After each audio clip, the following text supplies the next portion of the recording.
Olá pessoal, vamos para a nossa aula de número 2 do curso Advogando em Tempos de Crise. Na aula de número 1, nós conversamos sobre as tutelas provisórias de urgência e tutelas provisórias da evidência.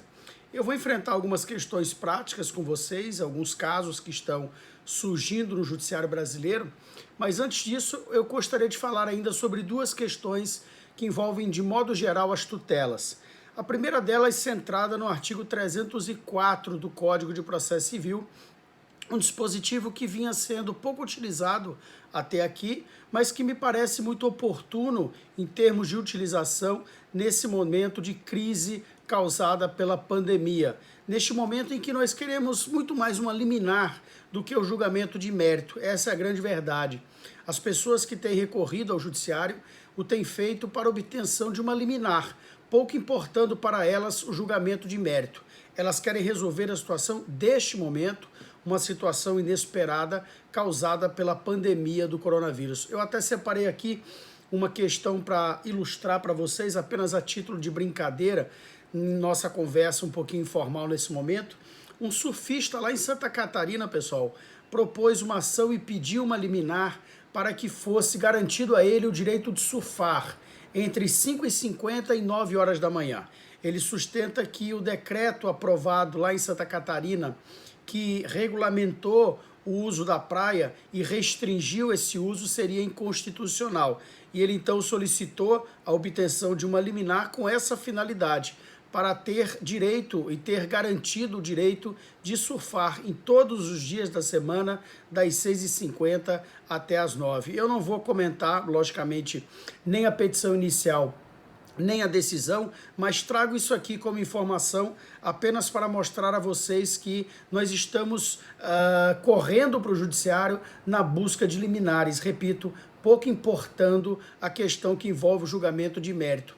Nós, na verdade, queremos obter uma liminar para redução de aluguel, para postergar pagamento de mensalidade escolar, para postergar o pagamento de financiamento bancário, para reduzir mensalidade escolar. Isso é o que nos interessa nesse momento. Eu digo nós como integrantes da sociedade como um todo. O julgamento de mérito que vem adiante, é assim que nós pensamos. Talvez possamos fazer um acordo com a parte contrária adiante. Talvez a situação econômica se normalize e essa ação até perca o seu sentido daqui a algum tempo, mas agora eu quero obter a liminar. E eu trago a questão do artigo 304 porque ele é muito adequado para quem só pensa na liminar, para quem só pensa na obtenção da tutela.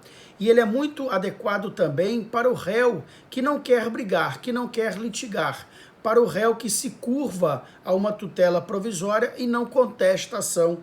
Ele faz uma leitura daquela situação jurídica, ele prevê que há uma possibilidade muito grande dele perder aquele litígio, ele se curva à decisão judicial, não contrata advogado, não apresenta recurso contra a decisão interlocutória, nem contesta a ação.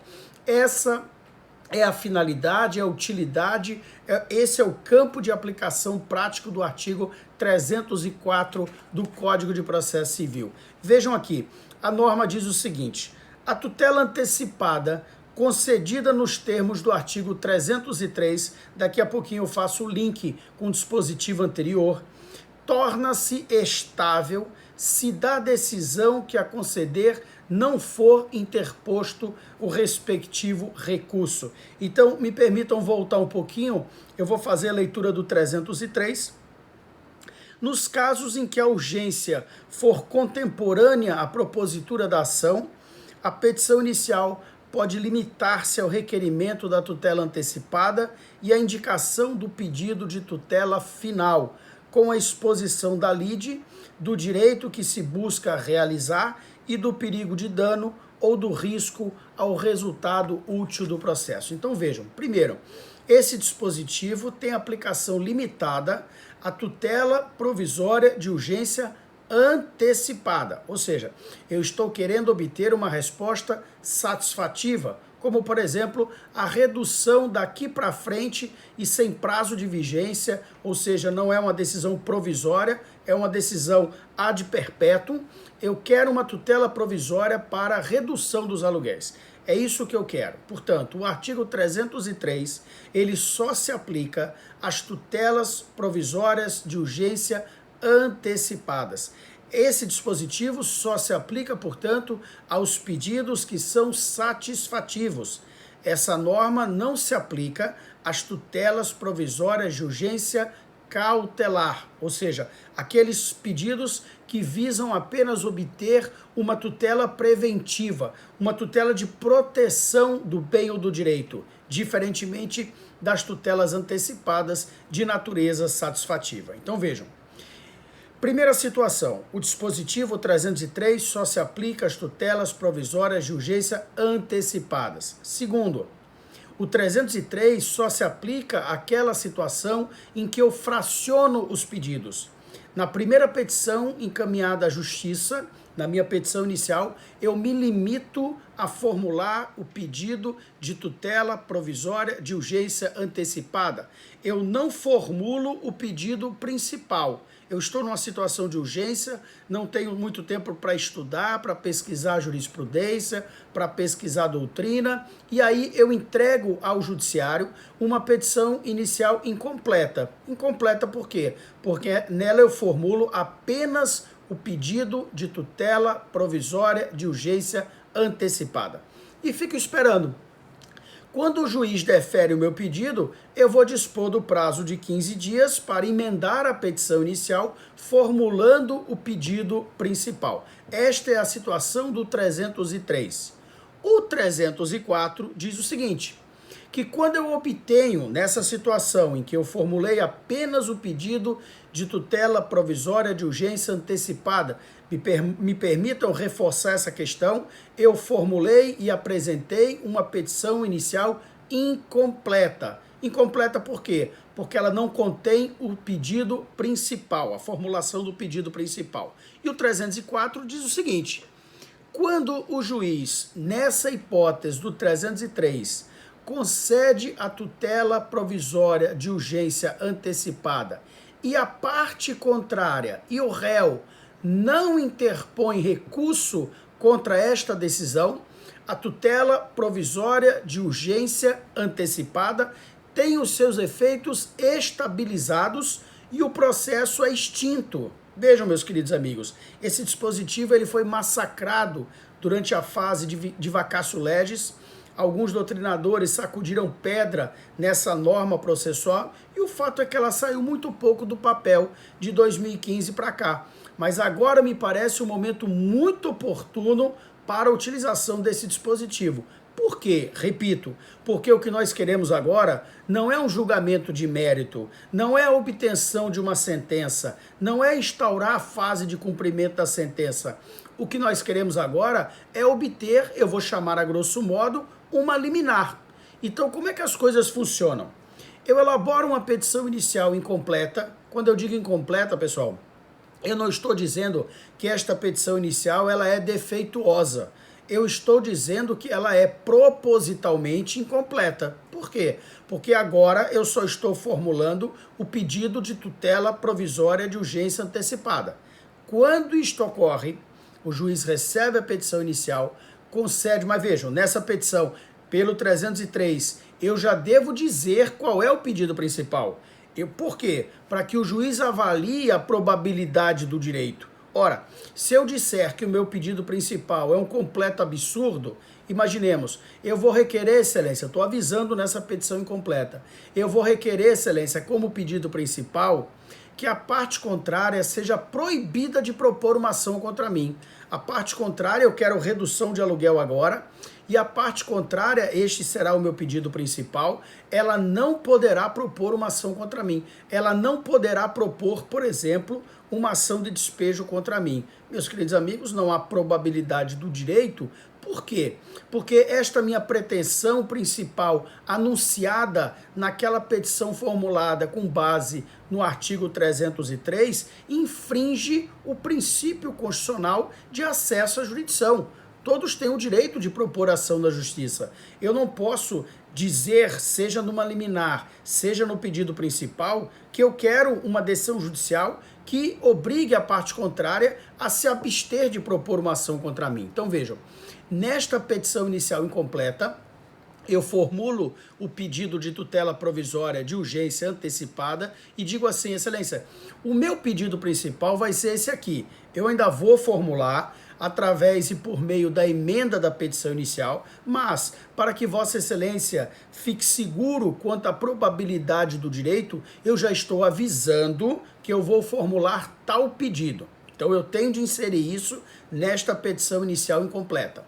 O juiz passa a caneta no processo e concede a tutela provisória de urgência antecipada. Na sequência, o réu é citado e intimado desta decisão judicial e não interpõe o recurso adequado, que seria o agravo de instrumento. Meus queridos amigos, a lei interpreta essa situação da seguinte forma: o fato do réu não ter interposto o recurso de agravo de instrumento representa e retrata a sua concordância tácita com os termos do pronunciamento judicial. E neste caso nós não temos litígio, pelo menos não processual. Tivemos um conflito de interesses anterior à instauração do processo, mas agora o réu está mostrando, através da sua omissão, do seu não comparecimento aos autos por meio da interposição do recurso, que se curvou à decisão judicial, de modo que o juiz já pode extinguir a ação.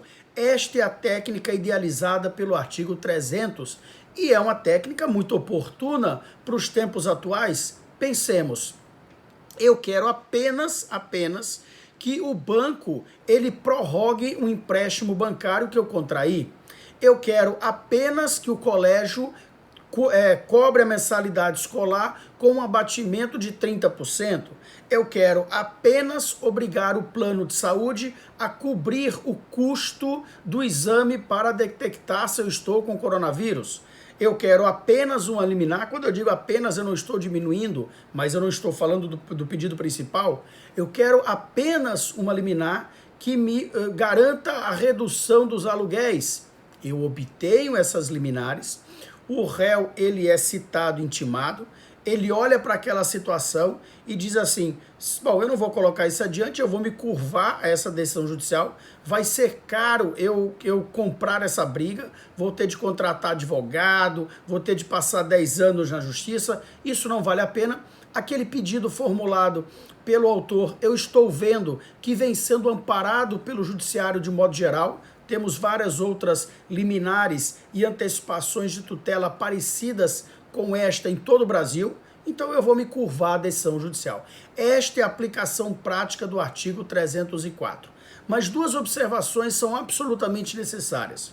Primeiro, quando eu elaborar a petição inicial, querendo fazer uso do artigo 304, eu devo indicar isto na petição inicial.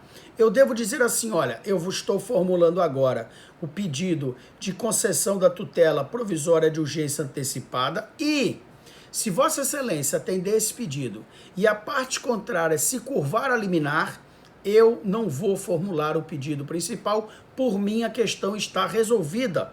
Então, eu tenho, até mesmo em respeito ao princípio da boa-fé, que disciplina também a prática dos atos processuais, eu tenho de, na petição inicial, dizer, eu estou peticionando com fundamento nos artigos 303 e 304 do Código de Processo Civil.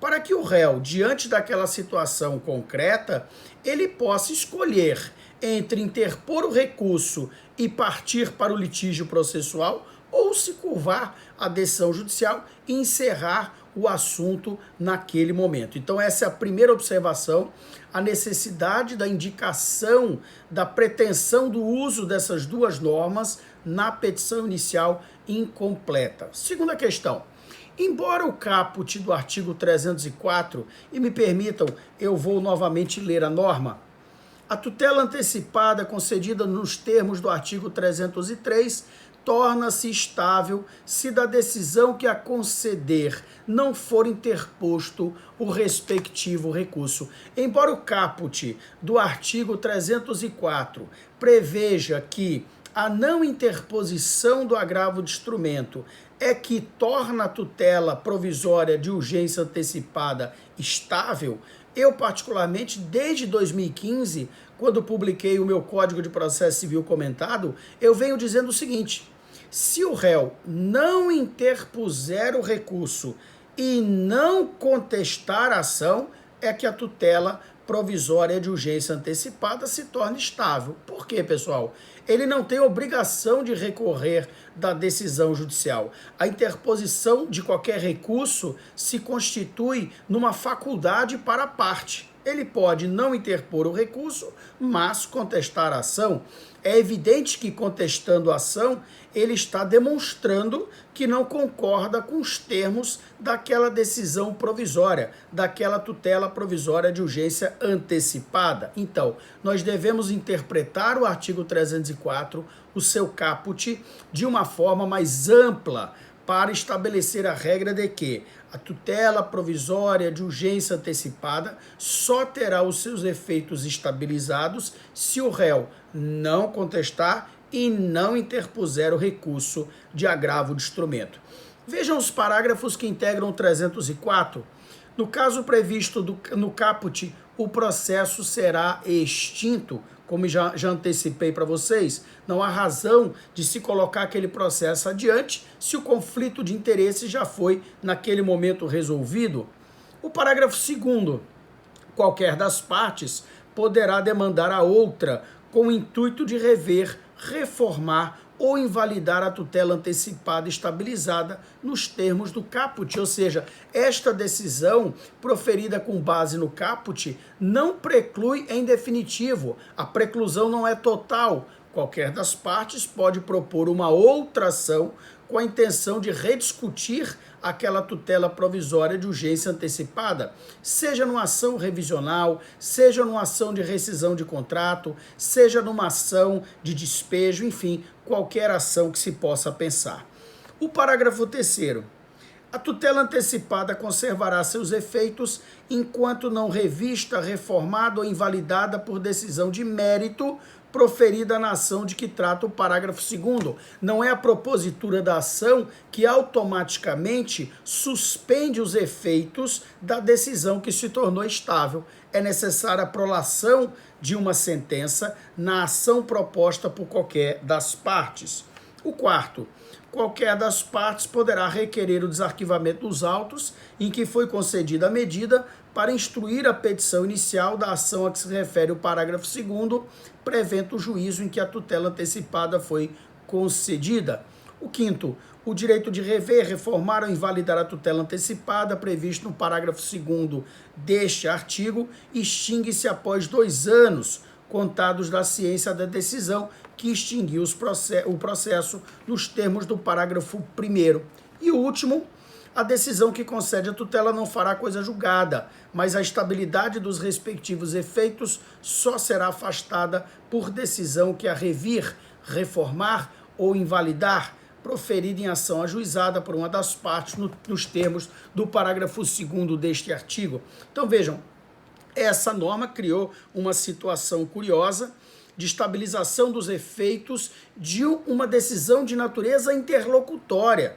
Esta decisão que concede a tutela provisória de urgência antecipada não tem a natureza jurídica de uma sentença, mas mesmo assim pode ser combatida por uma ação como se fosse, eu estou apenas por analogia fazendo a comparação, como se fosse uma ação rescisória. Na verdade não é, é uma ação proposta com a finalidade de discutir aquela decisão que se tornou naquele momento estável. Então, meus queridos amigos, pensem antes de propor ação. Primeiro, encaminhe a notificação sobre a qual falamos no encontro de hoje para ver se evitamos o ajuizamento da demanda. Se o ajuizamento ele não puder ser afastado, ele for necessário, pensem na utilização desses dois dispositivos, o 303 e o 304 do Código de Processo Civil, para que possamos obter um liminar que vai resolver o nosso problema sem que tenhamos de praticar outros atos na sequência, tá bom? Daqui a pouquinho eu volto e vamos conversar sobre outro assunto muito interessante que diz respeito à multa que é fixada para pressionar a parte contrária a adimplir a obrigação prevista na tutela antecipada. Até daqui a pouquinho, pessoal.